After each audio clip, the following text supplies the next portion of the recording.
ተመልካቾች እንደምን ዋላችሁ የቀን ስፖርታዊ ዜናዎቻችን ቀጥለው ይቀርባሉ የሀገር ዜናዎችን አስጀምራለሁ አብራችሁን ቆዩ የመንግስት ከፍተኛ የሥራ ኃላፊዎች ባህር ዳር ስቴዲየምን ጎበኙ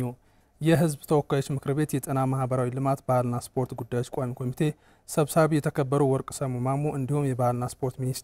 ሚኒስትር ሸዊት ሻንካ ከሌሎች የሥራ ኃላፊዎች ጋር በመሆን ትናንት የባህር ዳር ስቴዲየምን ተመልክተዋል የባህልና ስፖርት ሚኒስትር ሸዊት ሻንካ የባህር ዳር ስቴዲየም የግንባታ ሂደት በጥሩ ሁኔታ ላይ ያለ መሆኑን የተናገሩ ሲሆን ቀሪ ስራዎችን ለመጨረስ በትጋት መስራት ይገባል ብለዋል በለቱ በተጎበኙ እንግዶቹ የሥራ ኃላፊዎች በስቴዲየሙ ውስጥ የአረንጓዴ አሻራቸውንም አኑረዋል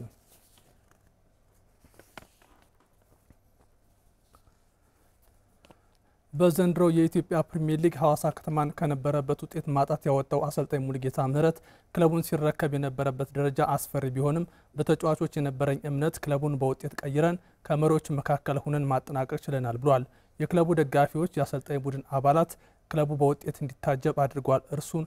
እንግዲህ በአሰልጣኝነት ህይወቱ በስራው የተደሰተበት መሆኑን ከዳናይ ሲሳይ ጋር በነበረው ቆይታ ተናግሯል እንደሚከተለው ይቀርባል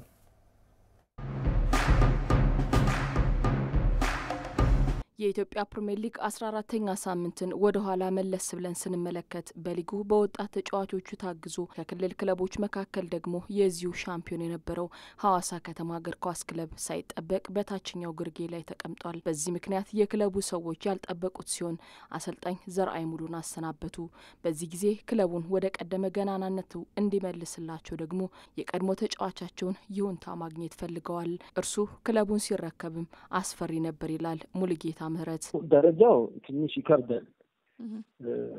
ያስፈራልም ግን ያው አጋጣሚ ሆኖ ፖሊጂ ያደኩበት አካባቢም ክለብም ስለነበረ ጥያቄውን ውድቅ ለማድረግም አልፈለኩም ያው ለመጋፈጥ ፈቃደኛም ነበርኩኝ የሐዋሳ ከተማ ደግሞ ጠንካራ ደጋፊዎች ስለነበሩ እሱን ተማምኜ ነበር የገባሁት ተጫዋቾቹም ደግሞ ጥሩ ተጫዋቾች ስለነበሩ የሚነገራቸው ነገር ቶሎ አክሰፕት ያደርጋሉ በጋራ ነው ይሄን ሁሉ ስራ እንደምንሰራ አምነን ተማምነን ወደ ገባነው ያሰልጣኙ ጭንቀት የነበረው ደግሞ እንዴት ያደገበትን ክለብ ወደ ቀድሞ ተፎካካሪነቱ መመለስ እንዳለበት ከአሰልጣኝ አባላትና ከተጫዋቾች ስብስብ ጋር የመከረው ሙሉጌታ ተጫዋቾች የሚፈልጉትን ለማድረግ ፍቃደኛ መሆናቸው ደግሞ ዳግም ወደ ሐዋሳ ከተማ መምጣቱ አላሳፈረውም ልጆቹን ስትመለከቻቸው ከዛ ውስጥ መውጣት ይችላሉ የሚል ግምት ነበረኝ ተጫዋቾቹ ቲሙ ላይ የነበሩት ግን ደግሞ ትልቁ ነገር መስራት ያለብን አንድ ነገር ነበር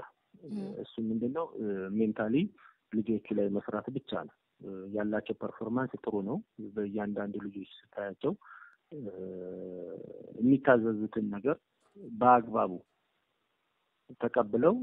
መተግበር ላይ የተሻሉ ነበሩ ትልቁ እኛን የጠቀመኝ ወይ እኔን የጠቀመኝ የሚሰጣቸው ነገር መቀበሉ ላይ ነው ሁሉ ስራውን በአግባቡ ይሰራል የነበርንበት ቦታ በጣም ያስፈሪ ቦታ ስለነበረ ሁሉ ፍቃደኛ ነበሩ እና የመቀበል አቅማቸው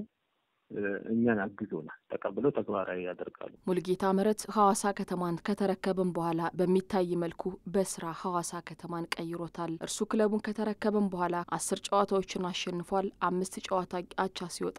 አንድ ጊዜ ብቻ ደግሞ ተሸንፏል ሐዋሳ ከተማ የሚወርድ ክለብ ሳይሆን ከመሪዎቹ መካከልም ሆኖ አመቱን አጠናቋል ይህ ለአሰልጣኝ ሙሉጌታ ምህረት በአሰልጣኝነት ህይወቱ ትልቁ ስኬቱ ነው ትልቅ ክለብ ስለሆነ በዛም ያደግንበት ስለሆነ ጭንቀት የነበረብኝ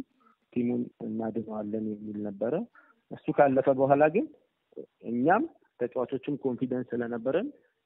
ዛሬ ያላለንበት ትልቁ ድርሻ የተጫዋቾች ነውና እኔ በግሌ እጅግ በጣም ደስ ብሎኛል ትልቅ ስኬት ነው በጣም ከባድ ኃላፊነት ተሸክመን እዚህ ደረጃ እስከምንደርስ ድረስ የነበረው ጫና በጣም ትልቅ ነበረ ያን ደግሞ በተግባር ደግሞ አውጥተነው ዛሬ ላለንበት ስንቀመጥ እንደ ባለሙያ ለኔ ጥሩ ነው